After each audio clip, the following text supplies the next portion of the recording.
In my previous talk, I mentioned how out of the blue in a courtroom one day, I started to realise by a vision of who I really was, and it made all the difference in the world.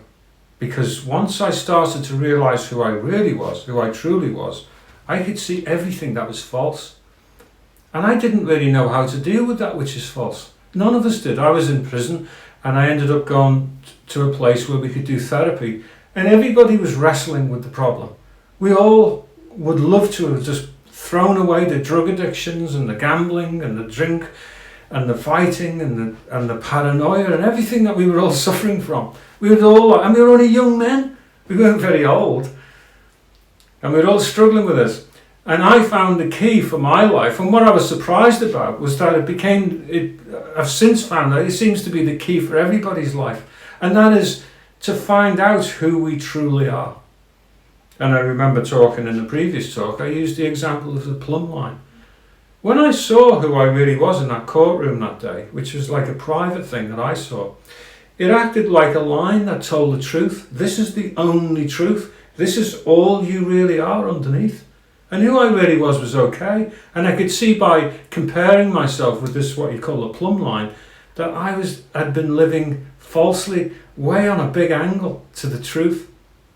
And I like the idea of the plumb line because they use it in buildings. So somebody years ago, say, without modern equipment, builds a wall. You need to know whether it's straight. Well, you only need to hang a piece of string with a bit of weight on, and there's a straight line. And what it does is, because that's the truth, that is straight, then it will reveal a wall that's not straight, you know.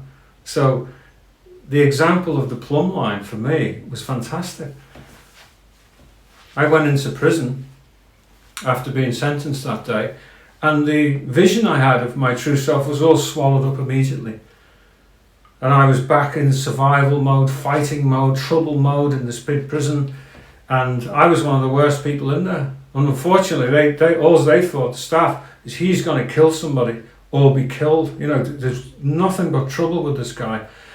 And anyway, an opportunity arose for me to go to a prison that offered therapy. It's the only therapeutic prison in Britain, and it's called Grendon. And I went there. And instead of having to wait 6 months on the waiting list, I was shipped out within about 2 or 3 weeks. They just desperately wanted to get rid of this guy, you know. And so there I was in Grendon prison, and I was very unsure about therapy, didn't know what it was. I just thought I'd like to stay in this prison because it's nicer than the one I've just come from. And that's all it was, you know. But I did want an answer for my life, but I didn't have a clue how to find it. I'd almost given up, really, you know, even though I was so young. I was only 21 at the time. So therapy started very slow, and then I sort of got involved with the therapy and started to reveal certain things about myself which I never talked about before, and suddenly hope arose, you know. And once I started to feel about this, I threw myself into the process and became like a driving force of the therapeutic regime in there. And after about 9 months, just to cut a long story short, I was held up as an example to all the newcomers. Look at him, watch him, copy him, because he's got the answer. He's made it. He's okay. But you know, the more they said this, the more I became uncomfortable. And you know why? Because I had a plumb line. And this plumb line told me who I really needed to be, told me the truth about who I really was inside. And even though they were impressed with me, even though they thought I was doing well, I knew that I was sailing at an angle again, that my wall wasn't straight. I wasn't being true to my true self. And I somehow had a feeling, it was like an instinct. I never read it in a book. I'd never been involved in religion or Eastern philosophy or anything like this. I didn't know anything, but I had this tremendous sense inside of myself that if you can just line up with the truth, line up with that which is true, who you really are, and not be false, that's the key. And so, one day, we were at a wing meeting. There's probably 50, 60, 70 guys there with some therapists and some of the officers and blah, blah, blah. And I said, you know, I need to say something here because something's troubling me. you're using me as an example. You're saying, I'm going to get out and I'm going to be fine and I'll be free and I'll be a success. But, I've been out there and it doesn't matter how hard I've tried and how much I've hated prison and hated how I was behaving. It just all shattered and fell apart.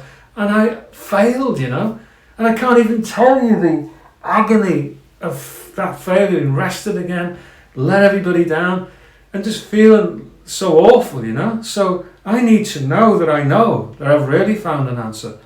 And then I went further. I said, but the real problem is, and I was looking at the therapist now, I said, look, the real problem is this. I know who I really am on the inside, and I feel like that person is okay, but it's trapped. I'm trapped inside of a robot.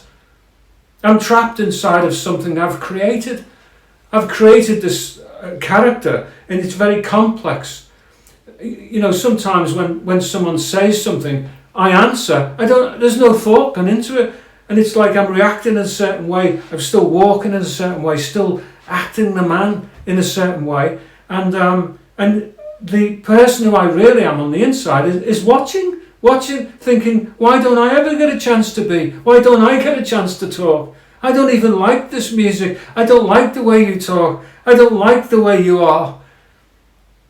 And there was a terror. I don't know why. Why is it that we're so afraid to allow ourselves to be who we really are? It's interesting, isn't it? But enough for me to say this.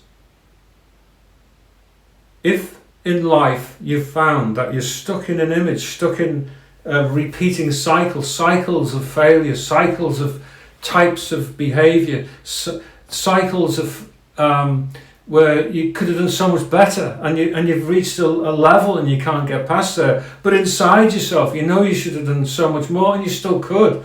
Well, the answer to that is not to attack the outer man. It's no good sort of disliking how you've been behaving and all the rest of it on its own. What you really need to do is find out who you really are. And even just an awareness that you're not on the inside what you're showing the world on the outside, just that gap there is enough to begin the process of breaking down that which is holding you back, that which is ruining your life, that which is making you not the full representation of who you should be. And I'm not just talking about people who've got troubles here. I mean, a lot of people are going through life and they've had a good education and they've earned a lot of money and they've built things up and everything else, but they still don't feel as if they've been who they could be. And in some ways, all their possessions and all the way they are is actually a blockage. They also are in some kind of an image that's not true. And they really want to be true. They want, this is one of the great things in life, is to be really free. When I look at myself, I was in that prison, just to round this off, because I'd like to talk about other issues to do with this. The very fact that I was saying to people that I feel trapped, so I'm talking about my true self, who I really am, feels trapped in this robot. You see, I'm making a distinction. There's a difference between the two. I've got the plumb line on the inside telling me that the outside is all false. The plumb line's revealing that the wall of my life is at a precarious angle, and it never do. It's bound to fall over again. It's bound to fail. And it wasn't until afterwards when I went through massive change in that place, because all of a sudden it just all caved in. In the end, it wasn't a matter of like, I said this and did that and did the other. It just, the outer man just fell apart in the end, and I was free. I'll tell you more about that in other talks. Some of the things I did, what it will take you will be quite different. But what I can say to you is this, is the very awareness of who you truly are will in itself begin to eat away at that which is false. That which is false won't take it lying down. It will put up a struggle. But as long as you can still stand there and you can be who you really are, just watch the behavior, was watching the way that the false person is acting, then that spells the end of the dominion of the outer man, the false man. When I was in that prison, Even the staff couldn't believe the change that came about in my life. And it wasn't a small little thing that was up one day like a firework and down the next.